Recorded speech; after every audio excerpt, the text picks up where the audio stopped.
మీరు ఉచిత బస్సు గొప్పగా చెప్పుకుంటారు వాస్తవానికి. అవును. అది ఒక గొప్పదే. నేను కాదు అనను. మహిళల విషయంలో గొప్పదే. బట్ ప్రభుత్వం దాన్ని ఎట్లా హ్యాండిల్ చేస్తుంది? బస్సుల సంఖ్య పెంచలేదు. అటు కొత్త రిక్రూట్‌మెంట్ చేసుకోలేదు ఆర్టీసీ కార్మికులను. ఇప్పుడు వాళ్ళు రీసెంట్‌గా సమ్మె కూడా చేస్తా ఉన్నారు. అవును. మరి ఇవన్నీ జరుగుతా ఉన్నాయి. సక్సెస్ అయినట్టు ఎట్లయితదన్న? ఇప్పుడు ఆ మహిళలు దాదాపు ఒక రోజుకి 4 కోట్ల రూపాయల విలువ చేసే ఉచిత ప్రయాణం పొందుతా ఉన్నది. అట్లా నెలకెంత చూడండి 1,20,000 లక్ష ఒక 120 లక్షలు 100 కోట్ల 120 కోట్ల రూపాయలు ఇవాళ ఒక నెలకే మహిళల కోసం ఖర్చు పెడతా ఉంటారు.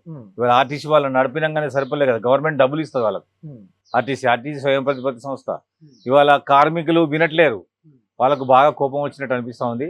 వాళ్ళను గతంలోనే సీఎం వాళ్ళకు గవర్నమెంట్ ఎంప్లాయీగా జీవో ఇచ్చిండు, కానీ అమలు జరగట్లేదు. దాన్ని అమలు చేయాలనే ముఖ్యమంత్రి గారు అనుకుంటారు. దాంట్లో భాగంగానే చర్చలు. కేసీఆర్ ఇచ్చింది వాస్తవమే అన్న. కాకపోతే ఇప్పుడు గత ముఖ్యమంత్రి లేడు కదా, ఇప్పుడు అధికారంలో మీరే ఉన్నారు. ప్రభుత్వం మీదే నడుస్తుంది.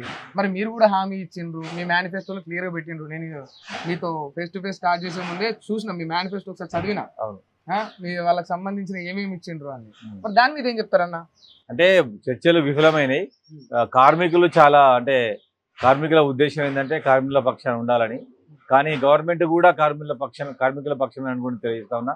కార్మికులను లాభం చేసే నిర్ణయాలు తీసుకుంటారు. మరొకసారి చర్చలు పెట్టి ప్రజలకు ఇబ్బందులు కాకుండా చూడాలని ఆర్టీసీ కార్మికులు కోరుతా ఉన్నా. ఈదురు వెంకన్న వాళ్ళంతా కూడా, యాదన్న నాకంతా ఫ్రెండ్స్, వాళ్ళకు కూడా నేను చెప్తున్నా, దయచేసి గవర్నమెంట్తో చర్చలు జరపండి. మీకు కావాల్సినవి తీసుకోండి, ప్రజలకు మాత్రం ఇబ్బందులు కలగకుండా చూడండి.